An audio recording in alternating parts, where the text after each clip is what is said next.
Welcome to Business Mentorship, Keeping It Real. My name is Trish Tonai, founder and host for the series, where we feature entrepreneurs and enterprise leaders who participate in our marketing platform, shareyourstories.online.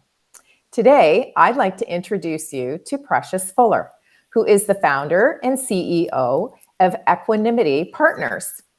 And Precious would like us all just to get along, and she provides us with solutions that we can use in our workplace environment as well as in our everyday life to ensure that we really appreciate one another. Precious joins us today from Shreveport, Louisiana. Welcome. Thank you. I'm glad to be here. Thank you, Trish.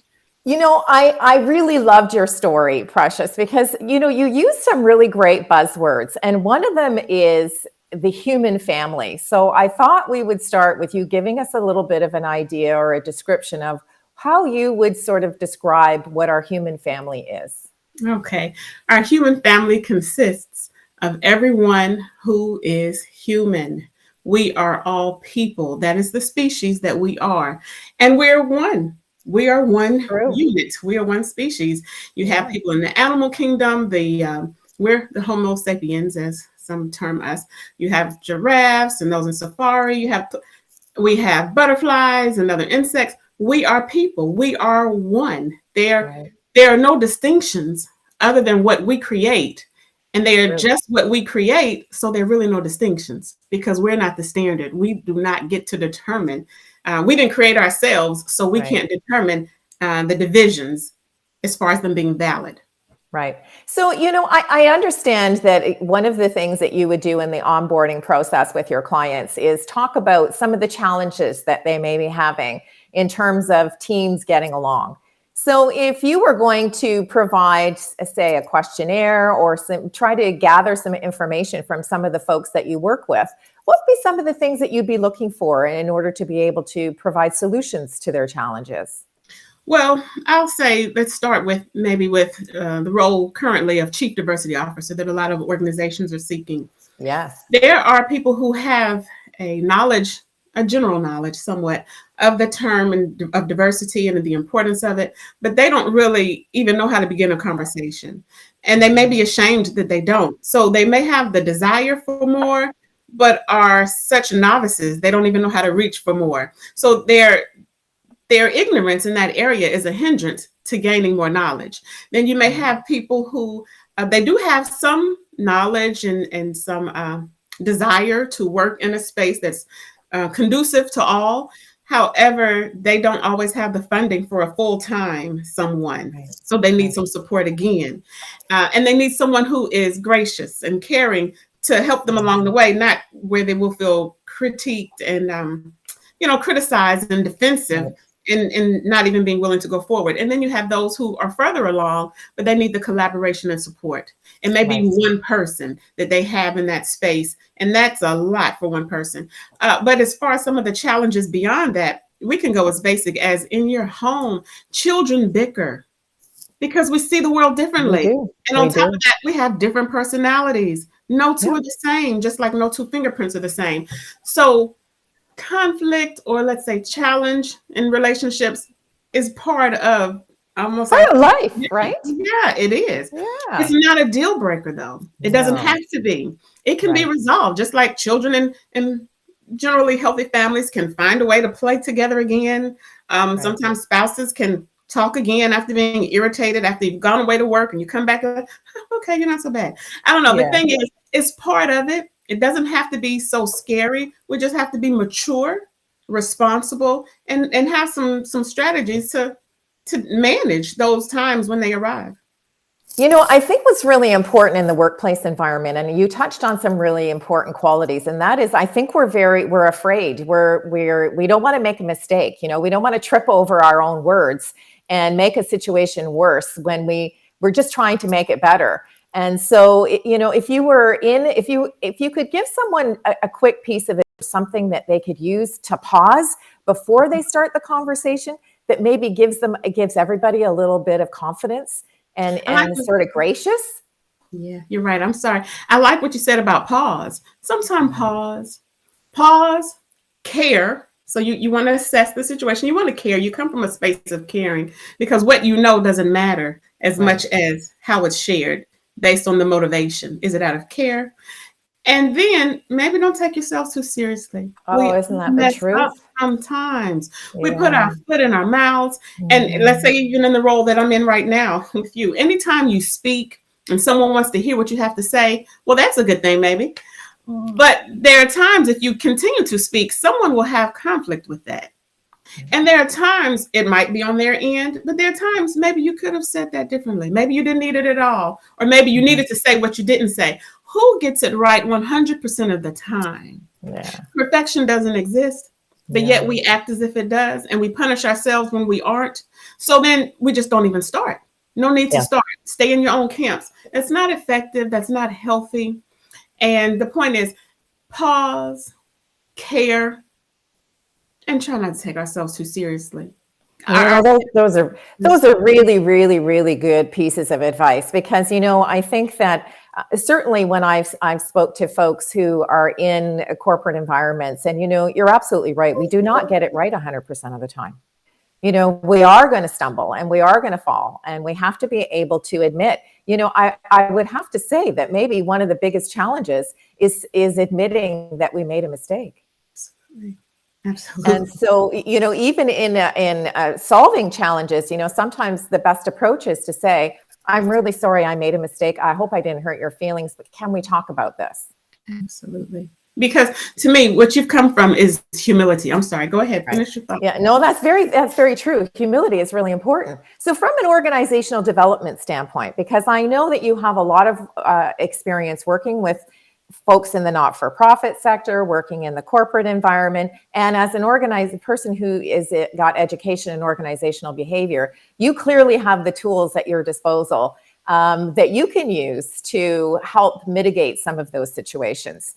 So, in a corporate environment, what are some of the things that you would feel would be really beneficial for folks who perhaps don't have a diversity manager and they're even thinking about, moving into that space? Okay. Well, the bottom line in business is people want to make money.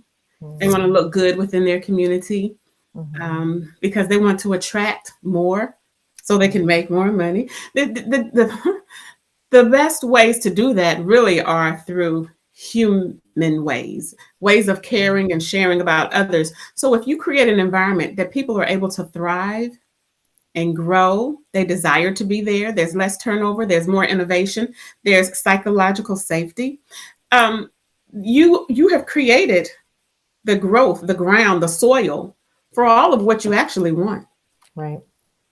It's simple, but it's deep. Let's say simple things are deep because they're Mhm, simple. And mhm. when we do so much, we're not necessarily working for the people anymore. We're working for our end goal. But if you want the end goal, and you've got to go through people to get there. Right, exactly. You can't have one without the other, right? No. So really, and I think of this as very juvenile, but you think of the rules in kindergarten. We raise our hands to speak. We respect one another, and you take turns. It's so basic. When we continue to practice those throughout life, it makes a difference. When we don't, and all you have to do is look at some of the news shows, the discourses. I'm not bashing. I'm just saying sometimes no one is listening Right. because everyone is jumping in. So we've thrown those rules that we were to have learned long ago. We've thrown them to the curb, Mhm. and then the results are not desirous. So again, we return to people. How do people thrive? They need respect. We need opportunity for growth, sharing. We need graciousness when there's a time when we need to regroup. There are times we may need to apologize. There are other times it's like, let's just regroup. This is a Mhm. brainstorming.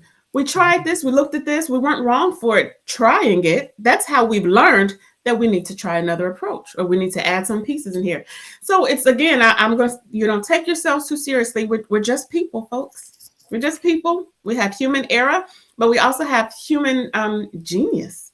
So Mhm. if we allow people to thrive in their space and how they were created to be and the gifts and offerings that they have, and we create a space where they're allowed and comfortable to share that, then the benefit will be ours as well.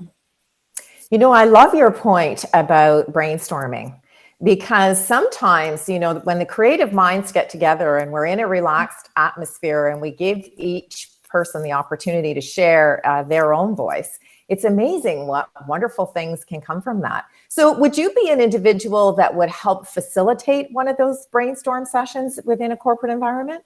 Absolutely.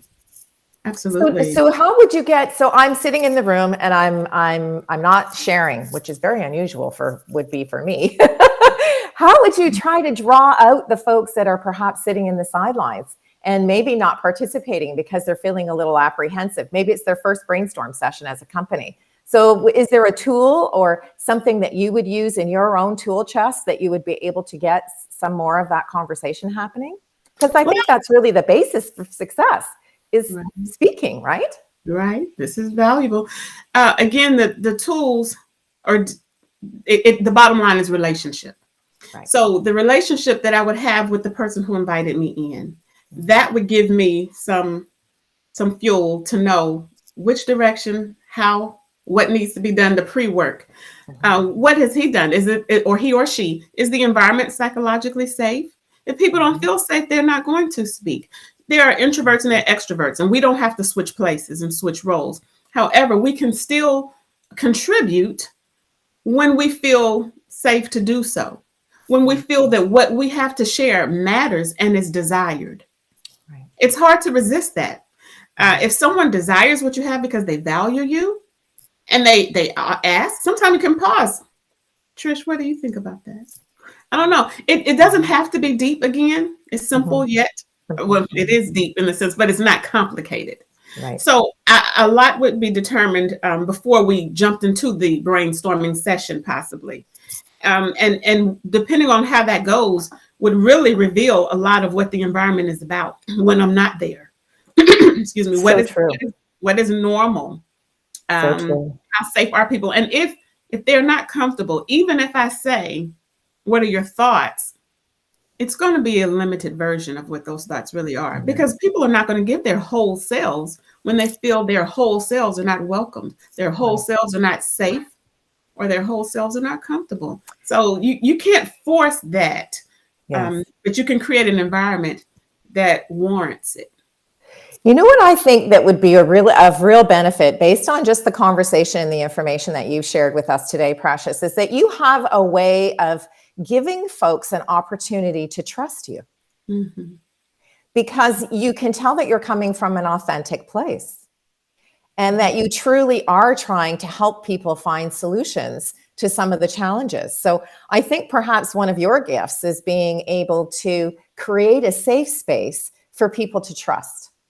And I think that that's really what will make, and I'm sure your clients share those types of comments with you all the time, because creating a safe place of trust is really laying the foundation for the success. Absolutely. You hit it on the nail. And one way that it makes that easier to do, I know what I like. I know some of what I have to offer, and I know where and when I feel safe to share it. Mm-hmm. I know how I'm received and responded to. So as I'm aware of those things, that's just 101. And being human, I'm a part of the same family. I don't have to figure you out too deeply because I am you. Right. We're of the same, and that helps. That's a one up. And if I was operating, I don't know what I could be operating with, or being an animal whisperer, I need some help. Like, what does he mean? What is this gesture? Yeah, we speak the same language, right? We speak the same language. So that is the advantage. And sometimes it's as simple as realizing that when you stop and pause and take a deep breath, that's where empathy can come in. What would I like? What makes a difference for me? So let me apply and extend this to others as well. Well, one of the things that we do in our guest blog is we ask folks to share 3 words of advice. And I would like you to wrap up your conversation by giving us your thoughts on connect, align, and grow.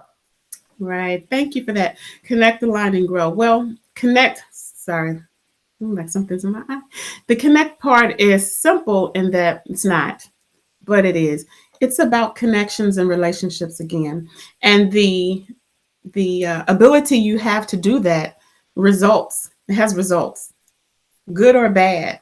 And there are times that when we are not able to connect with others, there's no surprise, the lack of development and the results that don't come from the situation and what the desired results, because there's a lack of connection, a lack of understanding, lack of trust. All of those qualities come from being able to connect, and also insight and perception, because there are times we need to regroup, realign, or change focus, direction. But only as we're connected will we have the insight and the awareness of that. Then I've already mentioned in my connect example, but alignment. There are times we have professed values, maybe beliefs as well, and we're not really aligned with them. Like most people, if you have to pin them down of what are their beliefs on a level of a high level, something to attain to, they will have a way, or what their family believes, and how many of us really operate on that? So are you aligned? Is there cognitive dissonance? Or are you really just living what you're comfortable with? But when asked, I can give you something really nice and lofty. Are you aligned with what your values are? Would you like to be? And then the grow.